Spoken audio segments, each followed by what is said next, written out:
Did you know that there's a tsunami of small businesses about to change hands? And most people aren't even looking, not even aware of this trend and opportunity. But are you ready to catch the wave? That's why I brought in my friend and seasoned veteran investor, Jon Staenberg, to break it all down for us. Marketers have never been so spread thin. Like with all this stuff happening, technology is going crazy. It's really tough to really focus and get creative and create great content or connect with the customers like we used to, or even prospects. So, you're trying to launch a bunch of content campaigns, you're generating leads, you're trying to score the leads, you're nurturing them, so much more, but you really don't have enough time to even breathe, let alone do the best marketing out there.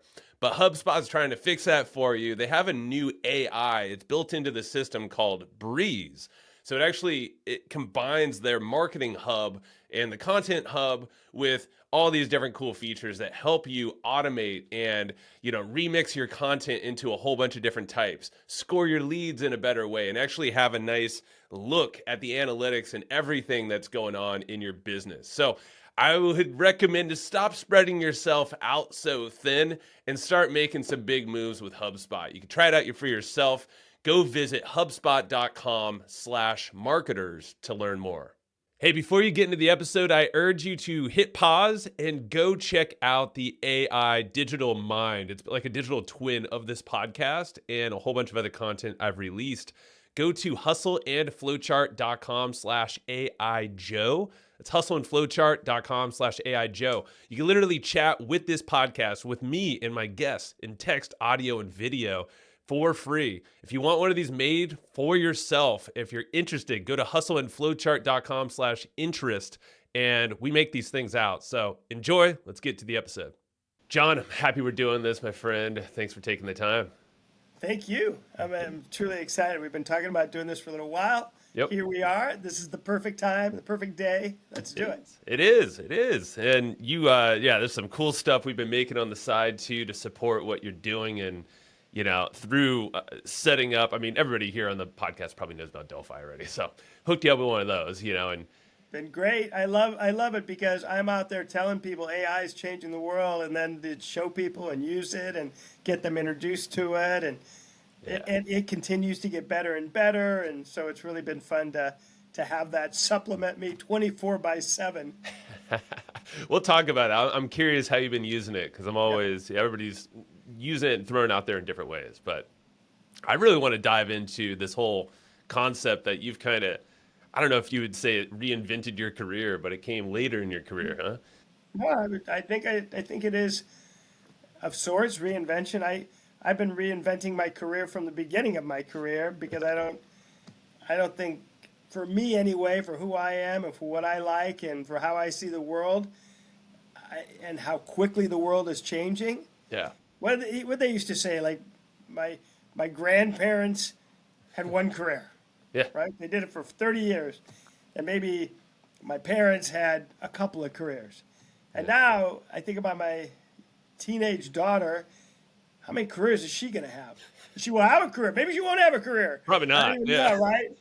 But I've always followed the same general path, which is find something that seems like it has outsized potential returns, where I can be learning every single day and constantly be learning, where I'm surrounded by people who are full on passionate about their job, and do something that maybe isn't obvious.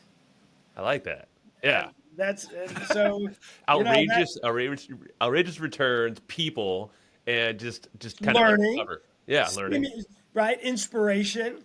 Yeah. Right? And when I went to Microsoft, I didn't know I was going to.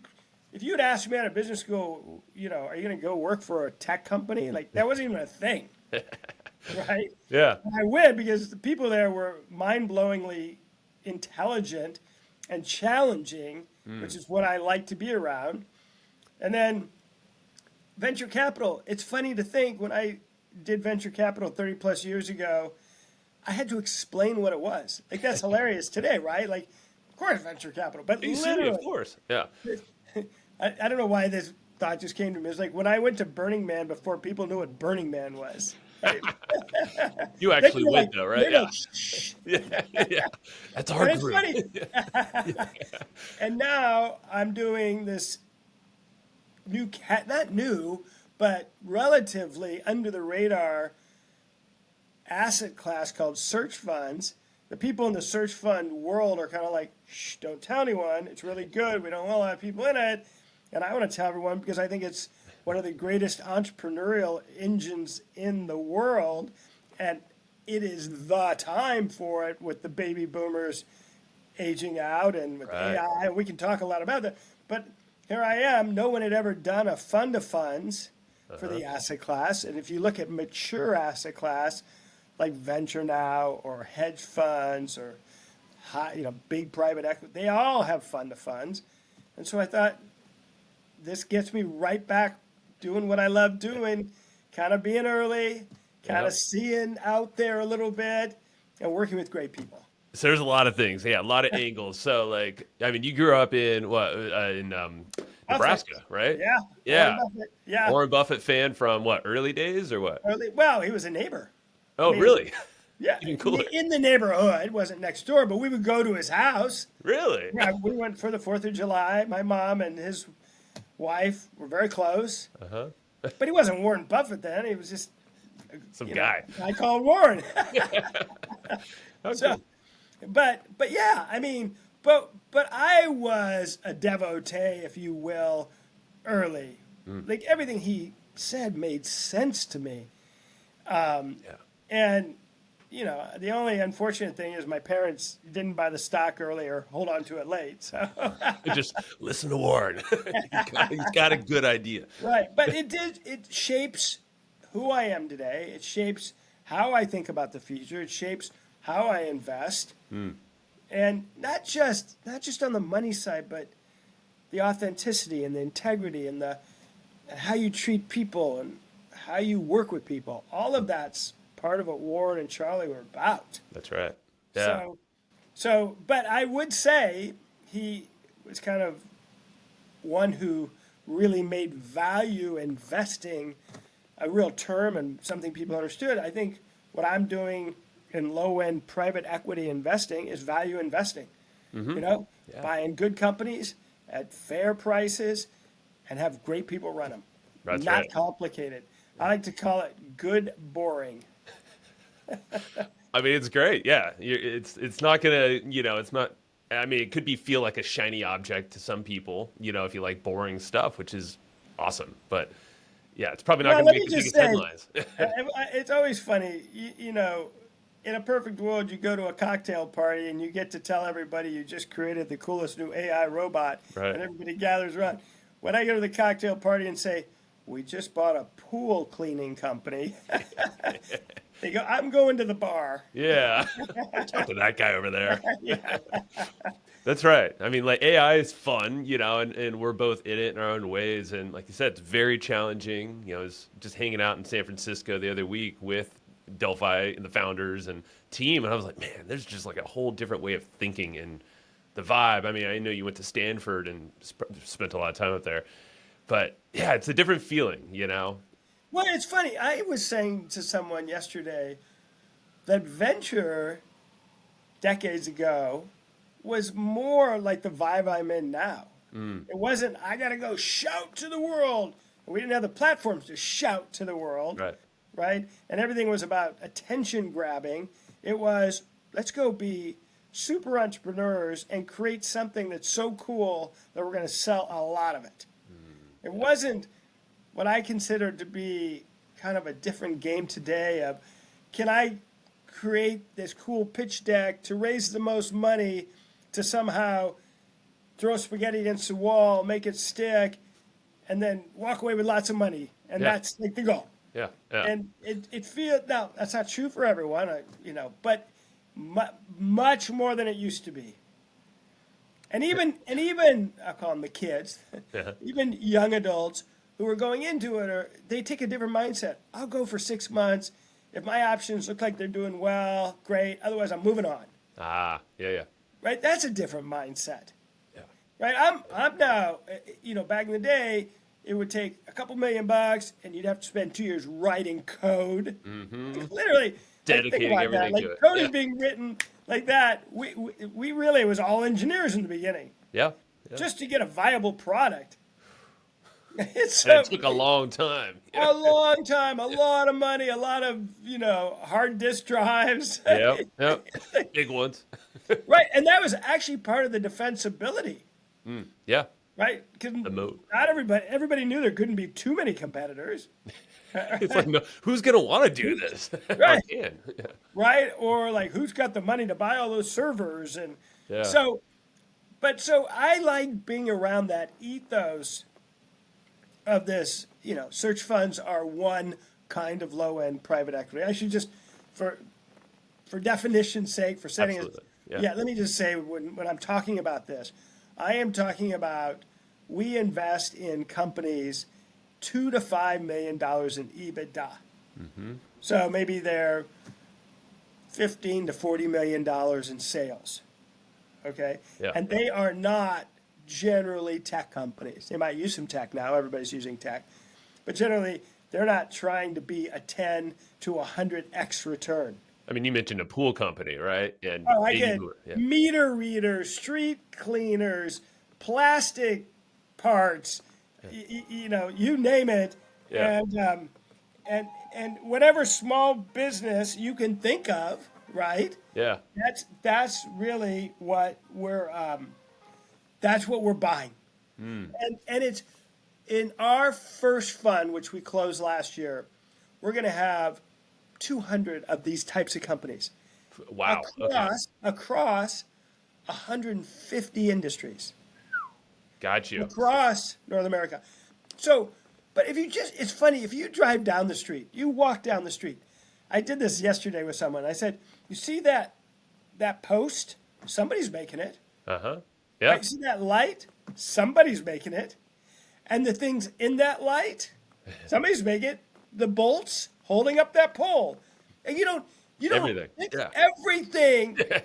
And a lot of it's from a small manufacturer. And by the way, there has to be people who install that. There have to be people who do the warranty work on that. Yeah. That's Everything. all, right?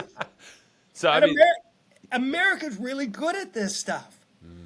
That's the thing. I travel a lot. And part of the reason I travel is just to get perspective. I've been to close to 100 countries. Most people are itching to get into this country. Why? Because they go, if I work hard and follow the rules, I can get ahead. That generally is not true in the rest of the world. right. That's true. Restrictions or whatever. Yeah. Just, Cultural. yep. Resources. There's a whole bunch of reasons. Yeah. Graft.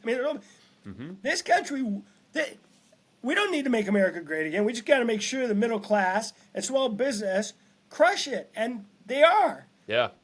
And what we have is hundreds of thousands of 65-year-olds whose kids, unlike the previous generations, are not interested in taking over. Right. And so they have to exit. They have to they don't just have to sell their company, that's part of it.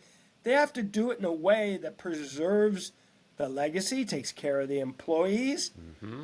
And so people are like, well, there's more money coming into your sector. Yeah, that's like saying, I'm going to the beach and I used to bring a teaspoon of sand and now I bring a bucket of sand, but I'm still at the beach. You know what I'm saying? Got you. Yeah. Yeah. The opportunity set is that big. Yeah. That's wild. And you're right, because this is, and I've had some previous chats here talking about the retiring folks right now. And like you said, Silver tsunami. it really is in all industries. And maybe you could list what are some of these industries that you see being opportunities? It's so broad, Joe. It's so broad. I mean, but I That's mean, I can 150, you list said. yeah, but I mean, it's literally going down the street and looking at the companies doing those things. It's med spas, it's dental clinics, it's accounting firms, it's bookkeepers, it's machine shops, it's car repair shops, Yeah. it's the company that brings horses in from out of the country. There's like 6 of them, Yeah. and you got to know what you're doing there. I mean, Everything. Yeah. it's everything. And it's just like, like you said, it's a tsunami, and I don't think a lot of people are even thinking about it. Obviously, you said, yeah, they're trying to retain the employees, the workers there, because, and obviously the Well, owners because want, there's partly because it's relationship, sure, right? I mean, for years. it's reputation, it's brand, it's these relationships. I mean, that matters. Yeah, yeah, But what's interesting is there's now several podcasters and good promoters that are out there. You know, in my day when I was growing up, it was no money down. You can buy real estate all day long. And as you know, there was some truth to it, sure. but there was also some things that they never really told you, right? Probably a lot, yeah. And you know, about 1 or 2% actually did it, learned it, figured it out, and what was working and did great. Yeah. Most people didn't. Those guys made their money off selling tickets to the seminars, right? Mm-hmm, right. Now you have a bunch of people going, they're saying the same thing I am, which is the silver tsunami's here. Kids don't want to take it, blah, blah. And they're saying, you should go buy a business. And so I have a lot of friends now saying, I'm going to go buy a business. And I roll my eyes. It's so hard. Yeah, yeah. It's not So flip a switch and go. Yeah. Yeah, it's messy. People lie. They misrepresent. They don't keep great book. I mean, there's a thousand. They change their mind. You know, like They're people. Yeah. they're people. So, what we do is we only invest where there's a system in place, a system that thinks about all the things that could go wrong and puts guardrails in. That's what search funds are. That's what there are institutional funds out there that have created following kind of a search fund playbook, but there aren't very many. And we believe that you got to, if you really want to create the outsized returns that we have seen historically, you've got to do it with this playbook or something similar to this playbook.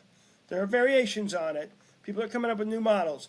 But the sole guy who says, I'm going to keep my day job and on the weekends I'm going to go to a broker and see if I can buy a company. Good luck with that. Good luck. Good luck. So you have your own fund, Agate. Agate Hound. Yeah, Agate Hound. And cool name, by the way. And I know you have a story behind it, so I do want to hear it. Yeah. So, yeah, I guess, I want to understand, okay, search funds as a whole, how you're playing in it as well with your own fund. Yeah. And then also, just how others here, as we're listening, watching, going through this, like you're getting some nod, like, yeah, okay, I get what John's putting down here. How could they get involved in whatever fashion that looks like? Thankfully, if they're willing to spend a little bit of time, and I don't mean a lot, it's pretty easy to get up to speed to a certain level, at least the basics. Cool. I will say, having done this for 6 years, having gone to 15 search fund conferences, I'm still learning. Mm-hmm. I'm still understanding how it all works. But at a most basic level, let me say how it works. And I'm going to use search funds. And I'm using that somewhat generically. I believe search fund as a proxy for a well thought out playbook to buy low PE, sort of like $2 to $5 million PE. Yep. When you hear private equity, that's generally speaking funds that buy 10, 50, 100, $500 million EBITDA companies. Got it. We are purposely playing below them because we know we can buy inexpensively. And on average, we buy 4 times EBITDA, but then we are selling 8 to 10 to 11 times EBITDA because private equity, we're getting it ready. Got it. We're a farm league for the major leagues. I like it. Okay? And they'll pay up. They've seen that this one worked. They'll pay up. So we earn that, right? But let me go back to how can people learn about it, your question. If you go and look, it was invented at Stanford and Harvard business schools. If you Google or email me at agatehound.fund, if you look for the 2 Stanford papers, the Stanford Primer on search funds, take you 15 minutes to read it. It'll explain all the pieces, and I can go into a little bit of it. And then the Stanford study. Stanford has updated the financial returns every 2 years for the last 40 years of every search fund ever done. And by the way, the number is 35% net returns. I literally know of no other asset class that's better over that period of time. No. And that's a good start. That's a really good start. There's podcasts on this. There are books on this. Yep. And it doesn't take too much to finally, oh, I see what they're doing. I see how they're creating a mentoring group for the CEO. I see how they're using bank debt. I see how they're using seller financing. I see the criteria for the types of companies they're buying. I see how they put a board together. I see how they hire. I see what they do in their first night, blah, blah, blah, blah. Okay? But it's a playbook. Yeah. And I keep saying that. You've got to have a great entrepreneur as a CEO. You've got to be buying the right kind of business at the right price. And then you need the guardrails of a really good support system around you. And it takes all of that to be successful. And when you say a system around you, is that the company itself or actually around you? No. Do it. Okay. I mean, no. It's the people that are investing with you Yep. who are adding value, Value who are add. on Okay. your board. It's the EOS or EOS type system, Yep. entrepreneur operating system Yep. that is being used. It is, it's your advisors, your mentors, your coaches, your teachers. All of that has to come into play Got it. because this stuff is hard and messy. And in the search fund model, just to go only slightly deeper, Yeah. we're taking straight out of business school graduates, 32, 33, 34-year-olds who have never run a company. Okay. But we're putting them into and training them how to use the system. Wow. Got it. So you're literally inserting people, new folks, like literally fresh out of graduate school, and They're hungry, they're greedy, they've learned the program, and they have people they can count on Yep. as part of the journey that are aligned with them. Alignment. Venture doesn't have alignment anymore. So many of these asset classes don't have an alignment. Most fund managers aren't aligned with their LPs. yeah. This has created unbelievable alignment with the investor, the seller, the CEO. When you have alignment, you're going to get a lot more done when everybody's going up the hill, pushing at the same direction. Absolutely. And this really has created a very structured way to do that. Now, search funds use the straight out of business school program, been extremely successful, but we also invest in other models. We think people who are 7 years out of business school, have a little more experience, that can work. Sure. We're in a fund that does that. We're in another fund that takes 50 to 60-year-olds who've had careers, but they never maybe run something, or maybe they ran something, they just want to keep doing it, who haven't. So but all the models we invest in all have an overreaching playbook. They help them find companies. They help them buy companies. They help them run the companies. Yeah. I want all of that as part of my overall model before I'm investing. I had a guy call me today Yeah. who goes, "This is a great company." But I wouldn't even say what it was. But he wasn't doing it full time. He was just talking about the financials. He'd never run anything. And that deal might work out. But that's not going to be my bet. Right. You want the full thing, like everything. I want look, as Warren Buffett always said, you don't have to swing. Investing's great. It's not like baseball, right? You can wait for your pitch, That's right. Yeah. right? And if you like fastballs, you should ask for a fastball. Just So lean on that. we like yeah. fastballs or slow balls. We just want a big fat one, and we know the characteristics. Yeah. So that's why you could do this at scale, because that was going to be one of the questions. Is like, okay, you said 200 companies in your last fund. Well, and again, we're investing in funds that invest, so it's an overall portfolio. Yep. And honestly, there aren't that many of these companies that are getting acquired in the types of funds I'm describing. Uh-huh. And they're hard to get into, access. I mean, the reason I created this fund is I was having, as an individual, a hard time getting in. And so if I knew if I had created a little bit of scale that I could go to some of the best funds and say, hey, I've got a $2, $3, $4, $5 million check. Would that be interesting to you? Right.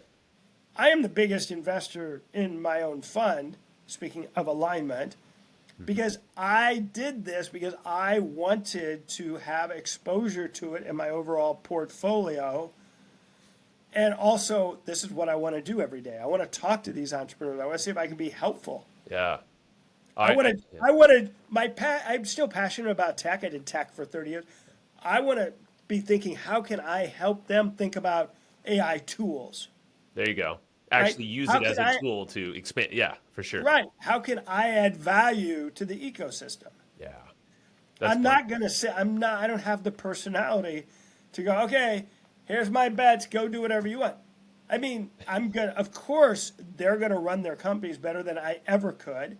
They're experts as managers, I'm not. But I'm also going to think about, well, how can I help too? And we're doing a bunch of things. I'm thinking about AI. I'm helping them get AWS credits that they need. I'm helping them get credit cards that make sense for small businesses. We're putting together a charitable pledge program. So we can all be thinking about giving back too and share the community around that. So these are things I'm thinking about as I want to think about how can I add value.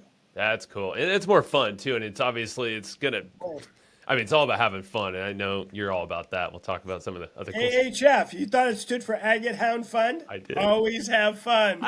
Look at you. I like it. I want to pause for a moment and shout out another podcast on the HubSpot Podcast Network, your audio destination for business professionals. This one's called Og Mentors. It's hosted by Julie Mayer and Jimmy Edgerton.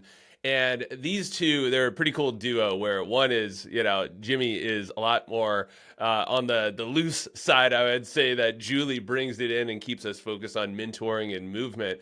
And so these folks, they focus on mentoring and exploring ways on how to augment and refresh kind of like the way that mentoring is applied. And they have these principles that they weave into their episodes, and they give a bunch of practical tips and they lace it with a whole bunch of humor as well. It's always cool when there's a cool duo happening there. So if you're in the mentoring space, or if you have a leadership space, relationship guidance and things like that, that's what the podcast is made for. So you'll get a lot for it. It's great for entrepreneurs, marketers, sales professionals. They love the show as well. It's a great one. I've checked it out and I recommend it. So go listen to Og Mentors wherever you get your podcasts. And I'm going to do a quick shout out one more time for the thing I talked about at the top of the episode, which is the AI version of me and of this podcast and my YouTube videos and all these things. It all lives within this AI platform. I used Delphi.ai to create it, and I want you to use mine. It's totally free. Go to hustleandflowchart.com/AIJoe. That's hustleandflowchart.com/AIJoe. Test this thing out. It's crazy. You can type with it, talk with it. You can even use video. And you can look up anything from this podcast. You can ask a question about your business, life, any scenario. It kind of learns about you with the information you give it. It's rad. You will love it. And also, there's a lot of people who are asking, how do I get one of these? How do I build it out? The cool thing is my team and I have been building a ton of these every single day. I've used the platform, Delphi.ai, for 2 years. I'm actually one of their advisors because I was one of their first users and just gave them a ton of feedback. I love it. But we build these things. So if you want to use it for lead generation, for, you have all this content as an expert, author, coach type person, we can put that into this digital brain and make it interactive. You could use it for customer service, internal training for your team, for your organization, lots of uses. If you would like one of these, I can pass over an exclusive deal. There's no one else that's offering this out there. I work closely with Delphi as one of their partners, agency partners, to build this out. So hit me up, type hustleandflowchart.com hustleandflowchart.com/interest into whatever browser. Again, that's hustleandflowchart.com/interest, and hit me up. Let's build this thing together. All right, back to the episode. But I mean, and that's what it seems like this is built for. Like you said, your hands are dirty. At least you choose to do that. You know, you're not just hands off, you know, raising a bunch of money and then deploying it somehow. But I think this leads to a question: how do you select the companies to work with? You know, like, is there? I'm sure there's a whole bunch of criteria. My main selection criteria, because we invest in the funds, Right. is thinking about how I ask that question to them. Yep. How do you select? And the nice thing about the search fund playbook, or the playbook that the funds we're investing in are using, is the general criteria. A fragmented industry, we like that, because if you can create one company doing well, maybe you can add on or bolt on. No one company is dominant, so you're not going to get crushed by them. You don't want too much customer concentration risk, because if you lose that customer, it could be very bad. Yep. We generally don't do a lot of companies that are subject to government regulation, because that can change, as we know. But we're looking for companies that have proven product market fit, have growing profitability, kind of in the size we talked about. Yep. And at that point, you know, we do our background checks and we make sure the numbers, that's it. I mean, Yeah. It's maybe something that could last for a while. Like you said, a well, boring. it has lasted, going to last, right? Yep. But, you know, that accounting firm in Topeka, or the, you know, flood restoration company in Oklahoma City, Yeah. they're going to be around. They've been doing it. You know, It's gonna technology's keep not going ringing. to, Yeah. right? Yeah. And their competition for that plumber, for whatever, is probably some other aging out guy So you get the who network. isn't, so your competition, we're putting this 34-year-old in who's like, let's go, man. Yeah. I got AI, I got spreadsheets, I'm not using a fax machine. I've just been through the best management program. I'm going to implement that. I got people coaching me on this. You know, it's a different energy. It's a different skill set. Your competition are people that maybe doing well and have a couple homes and a boat, Yeah. golfing a couple days a week. Not bad. Yeah. It's like, Good, right? hang I out with love that that as competition. my competition Yeah. if I want to take things to the next level. I like it.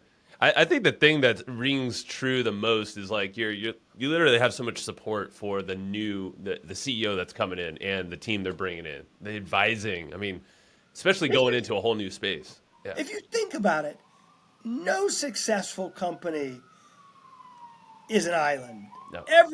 Think about all the support that a CEO gets, even at Microsoft. They have coaches, they have board members, they have advice, right? Why shouldn't you bring that to this too? Yeah. Yeah. We know it works. YPO started the thing called the forum, right? The YPO forum. Why? Because you do better when your peers are sitting there objectively holding you accountable, objectively giving you feedback.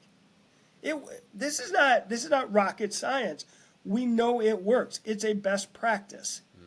I'm just thinking, I'm like, why is this not more? I mean, it's not more known, but it will be soon. It will be known, but Yeah. it's hard to do. Yeah. People, Find your way in. and again, the opportunity set is so big right now. Yeah. But you got to do it right. And like anything, you know, there are good brokers and bad brokers, right? Yep. Right? So So who you do you got to know trust? Yeah. which ones do you like working, which ones do you trust? All the funds we invest with have been doing this for a long time. They have their trusted peeps, right? They know who they like to work with and who like to work with them and who's going to give them the inside scoop. Yeah. All of that builds up to this result. Yeah. That's interesting. So how's it been going with so you closed the first round, you know, your first First fund. fund, yeah. And you know, we can talk about a gate too. A gate. Ha ha. I get- Yeah, a gate to good funds. Yeah, see, I was like, because I had the visual of this gate still for whatever dang reason. But yeah, like, because your model, obviously, it's working. So you're doing what, the second one now, and Well, we are in a few weeks. in a few weeks. we'll Okay, do gotcha. So I guess, yeah. But I think so. If I was, I don't know where you're going with that question, but Go it for it. brought Yeah. up something for me. We focused entirely on search funds in the first one. Yep. And what I realize now, having done a lot of this and living it day to day, is that it's not just the search fund model that's going to work. That's a great model. That's a flavor of this playbook of entrepreneurship acquisition model. There you go. Like, I think about entrepreneurs who want to go acquire and run and the model that for low NPE. Yeah. And that's really what we do. That's a mouthful. So I need, if anybody listening has a good moniker for that, I'd love it. That's a good idea. But that's what we're doing. And that's both obviously a great place to play, but perhaps not as obvious in that it's a hard thing to do well. Right. That's why when you're saying, God, why isn't more people are going to do this? I think you nailed it, though. There's a lot of components, and there's, like you said, there's a playbook, but that means there's a system, and then it's people, too. It's not, you can't do it alone. I mean, I guess you could Correct. try part-time, but good luck with that, you know? Well, think about it. The other thing, like I'm going to say something that's obvious when I say it. You go in and you buy a company that's 20 years old, you're replacing the CEO founder, and who are you? You walk in on day one and people are looking at you like, who's this guy? Yeah, for sure. Does he or she have my back? Do they know my skills? Are they going to change everything? Yeah. You got to build the trust. You got to take a culture, continue to improve it. But I'll tell you, I went to business school with some of the best and brightest. Less than half my class has that skill set. I don't have that skill set. No. It takes a certain type of person. What I love is that the people that we're working with, I actually sat with 20 CEOs who have acquired yesterday. Yeah, wow. And this was a random question that came up, but I thought, I'm going to ask this question. How many people here had some kind of paying job by the time they were 12 years old? Every hand went up. Wow, okay. Early entrepreneurs, or something. Or they Workers. just understood work. Work, yeah. Maybe they were forced. Some were entrepreneurial, some needed it in their families, but they understood early what it meant to put hard work in, to get a payoff from that, and have to work with people. And, you know, kids today, and I'm sorry to be that guy, but a lot of kids today just aren't interested in that hard work. It's true. Paying your dues. So the people we work with, not exclusively, but generally, are often first-generation immigrants, grew up in some very small village in some remote place. Maybe none of their family went to college, but they did, Yeah. right? Or someone who was in the military who learned a system, Discipline or system, yeah. right? Or someone who grew up in a family where small business was discussed around the dinner table. So you're comfortable with that. Because some people, this is really a risky thing to do. Sure. I mean, the CEOs we work with, they're all in. No, really, from an equity standpoint, They have to be, from their right? Like, there's no. they have to be. And so that also is a piece of the model. So it's people selection. It's knowing they're People, proving themselves. Yeah. huge. And so the funds we invest in, we talk a lot about that. Yeah. But one of the nice things is using the funds that do the search fund model, a lot of the funds teach the class. So they get to source their best students. Even better. Okay. It's built into the whole thing. Yeah, the system. Right. As it should be. I mean, you're supporting the students who are grinding and paying a lot. Right. Through Right. time Well, and money. Yeah. And so, there's almost a different mentality. Yes, people want to make money, but there is this coaching, mentoring, teaching piece of it that everybody I know in the search fund community and beyond, enjoy that piece of it too. It is not just for money. It's about feeling like we're part of a team. We're really driving towards a goal. Tangible. That's a big piece of it. It makes sense. And like this showed up, what you said, 30 years as you were already in 40, investing. 40 years. So Got it. the backstory is I went to Stanford Business School and I just coincidentally had a professor who invented search funds, but they weren't called search funds then. In fact, the name search funds is so confusing to people, they changed it. The class is now called ETA, Entrepreneurship Through Acquisition. Ah, okay. But Irv is such an amazing guy. And 6 years ago, as I was looking at venture capital, thinking, I don't know that I like venture capital, and I don't know that venture capital likes me. Meaning, like, I wasn't sure how to do it anymore, and there's so Sure. much noise and misalignment, blah, blah, blah. I just went, Irv, I'm not ready to retire. And I remember you did those things called search funds. They've done incredibly well. I think I'm going to start to do those. And then he was willing to talk to me through a period of follow-ups. And I said, why isn't anyone doing this fund-to-fund idea? He said, somebody should. You should do it. Wow. Just like that. Yeah, it's just like that. And, it's like I got into the wine. It's funny. Yeah. One of my side life stories was 18 years ago. I went to Argentina, and I ended up meeting a classmate and drinking a bunch of great wine, and almost on the spot said, "Why isn't anyone doing high-end Malbec from Argentina?" And so my partner Santiago said, "You should." I love it. And- It's the and start then- of every group is. Yeah, well, yeah. maybe. And so that's how. I mean, honestly, that's how me getting into search funds happened. And I'm having more fun. It is. I wake up in the morning thinking about it. I go to bed thinking about it. I love sharing the story about it. I'm completely biased, but I don't know why.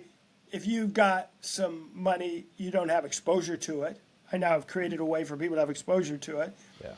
I mean, look, at family offices or high net worth individuals, I think you've got your stock market, you've got maybe your tech, your venture, you've got your real estate, Yeah. maybe you have crypto. But here's this thing, which I'm just calling low end private equity. It's not correlated to that. It doesn't go down. It's had outsized returns.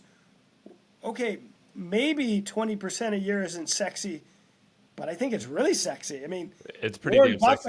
Buffett, Yeah. the magic of compounding interest, one of the great 8 magics of the world. Right. I mean, so I just like, part of me is just funny when you look at the world and you go, it's obvious.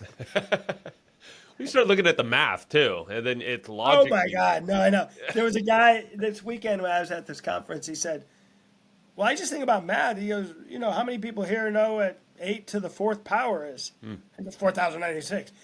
And you forget that if you compound, it's crazy, right? It Look at grows very fast. it does. And what doesn't, if you think 15% a year isn't sexy, go out 40 years. I'm trying to tell my teenage daughter, save now.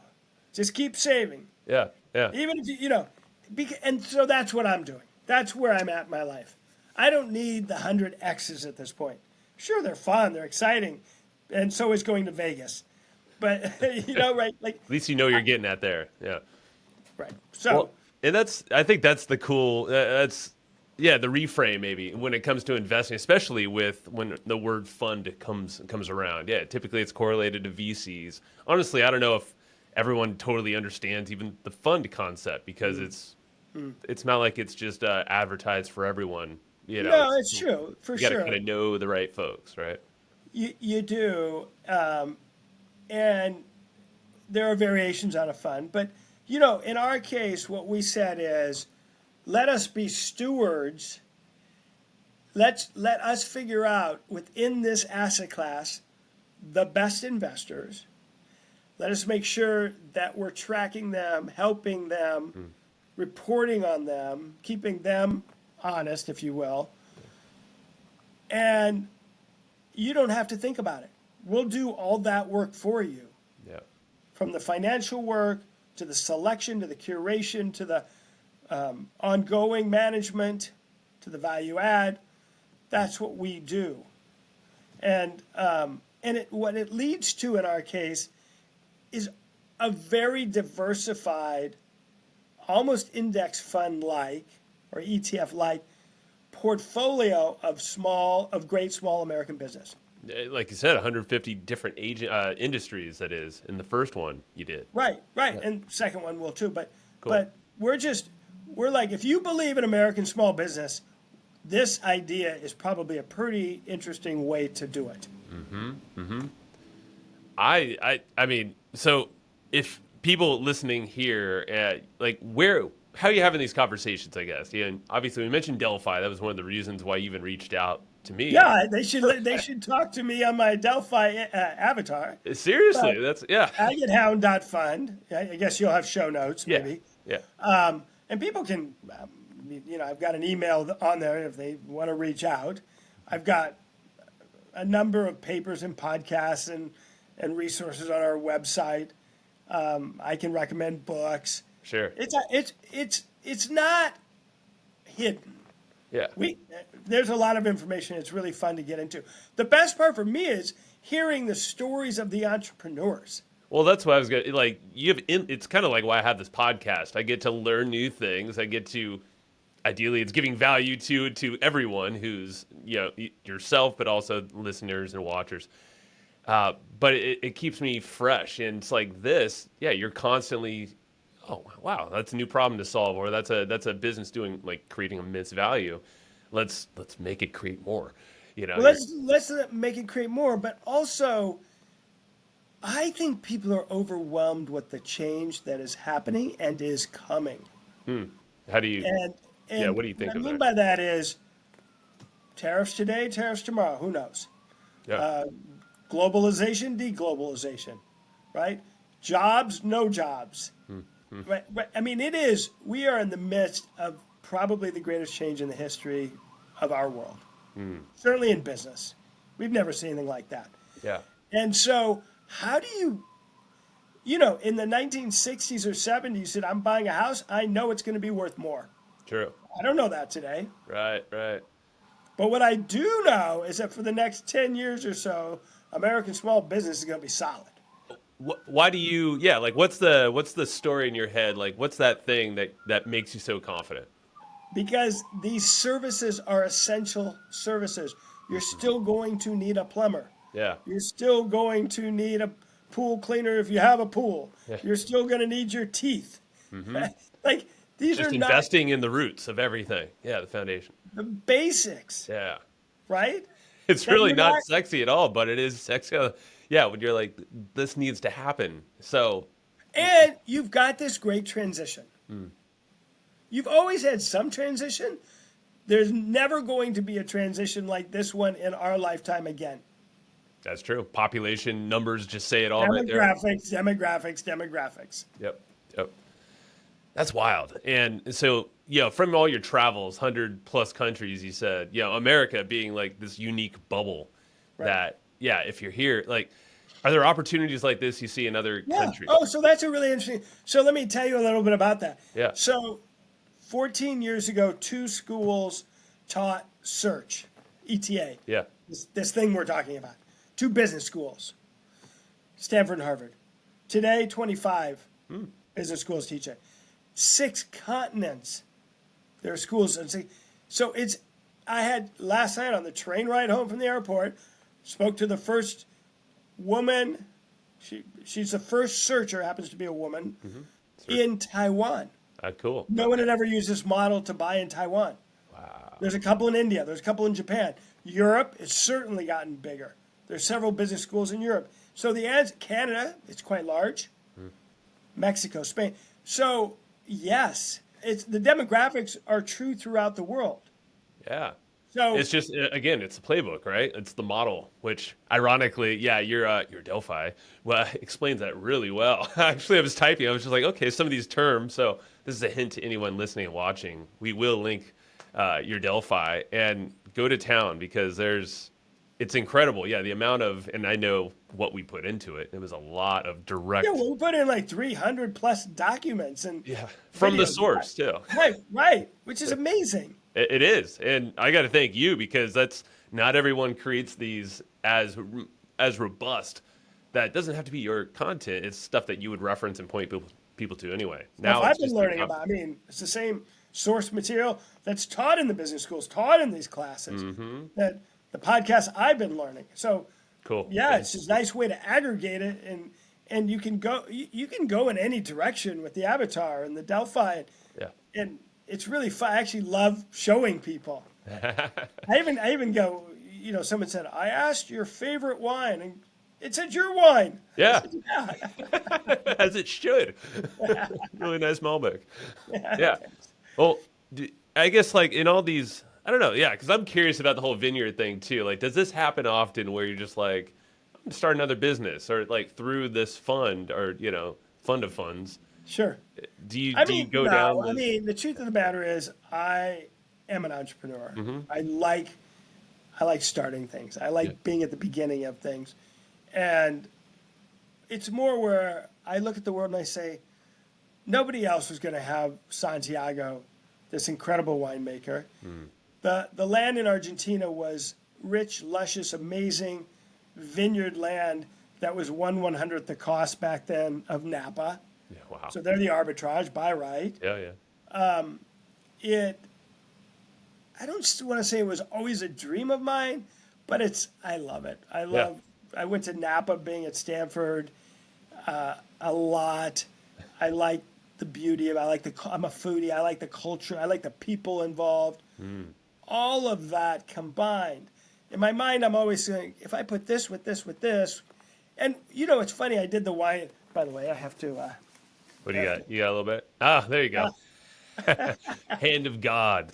Hand of God. Yeah. For those soccer fans, Yep.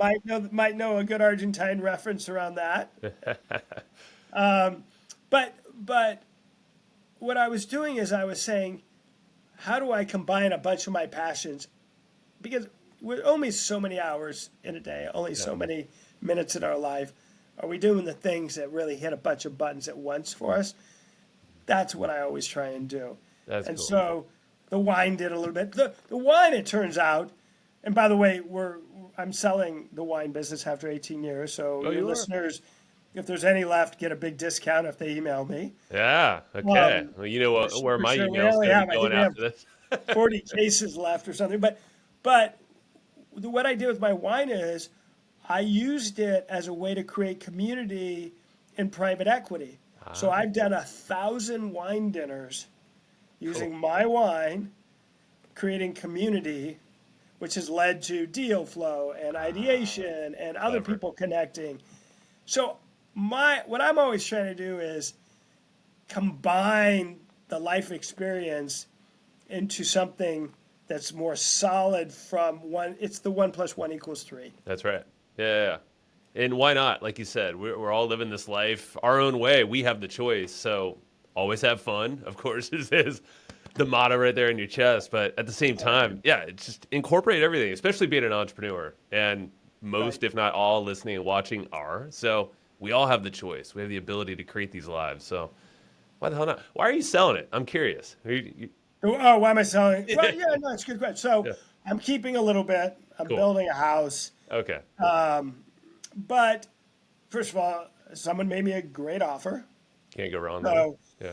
And I honestly want to focus on acquisition entrepreneurship more than anything else. I'm not going to lie. At my age, carrying the boxes is not quite as easy as it used to be. Lugging them back from Argentina. and let's look at the world. Yeah. Let's look at the world. The world changed. 18 years ago, there wasn't legal cannabis. There wasn't microbreweries, microdistilleries, non-alcoholic alternatives. True. The competition for vice, if you will, has quadrupled, literally quadrupled. Yeah. And that's hard. It's noisy. It's a good point. Yeah. And the other thing is, I hate to admit this, I'm getting older. I don't enjoy drinking as much as I used to. I drink just turned less. 40 and I'm already feeling that same way. Right? So, I mean, I used to love it, and I'm like, yeah, I might have a glass, or maybe I won't tonight. And it's Uh-huh. hard to go to your own wine tasting and say, I'm not going to have wine tonight. I'm just drinking water, drinking juice. Yeah. Yeah. But I mean, it's just, look, it was a good run. It was a great run. I'm so glad I did it. Met great people along the way. Community. You build community. Like, Built a lot of community. and that's it. And I knew that right when we first chatted, and you told me about the dinners, and I think I missed it by a week when I went to San Francisco. I was bummed, but hopefully We have make it more happen. coming up. Would love to host you. Cool. Thank you, John. Yeah. This is, I mean, it's infinitely fascinating because honestly, I kind of purposely went into this without knowing all the details of search funds and just what's possible. Definitely your Delphi helped answer a bunch of questions for me, but I'm going to go to it even further now. And Please. yeah, I mean, and I'll make sure all the links, so you listening, watching, it'll be wherever, description, Thanks, show Dave. notes. Yeah, and check out John's, his Delphi, but how do they contact, I guess, shout out your email and your website. Yeah, John at agatehound.fund or John at handofgodwines.com. Either one's works. And, I'm anytime. Well, anytime with my avatar for sure. Yes, But this is super fun. I as you can tell, I'm passionate about this. definitely, man. And I think it's really fun when the light bulb goes off for people when I'm talking about it. Yeah, Because, when you're out trying to explain something and you're suggesting people might want to invest, there's always going to be reluctant. Like, how could it be that good? Or why would it? How can lots of objections. Sometimes they tell you the objection, sometimes they don't. But when they finally go, oh, okay, it clicked. I got it. Yeah, That's very gratifying. got it. Well, and I would urge, everyone go to John, and that's Jon. So make sure you're not throwing an H in there in that email. But have the voice conversation with John. It sounds just like you. It's awesome, and that's what I'm gonna honestly go do. And just like, because in terms of investing, there's a lot of places to put our money, and I'm not gonna tell you exactly where to put things, but John's a pretty damn sexy option, in what you're doing. Thanks, Joe. It's so fun. Well, you and I we're gonna keep doing this and just Please. help each other, and let's keep sharing good ideas. And if I can be helpful, let me know. Cool, and man. Thank you. Let's always have fun, man. That's what it's all about. So AHF. Thank you. All right, John. Have a good one. Thank you. All right, ciao.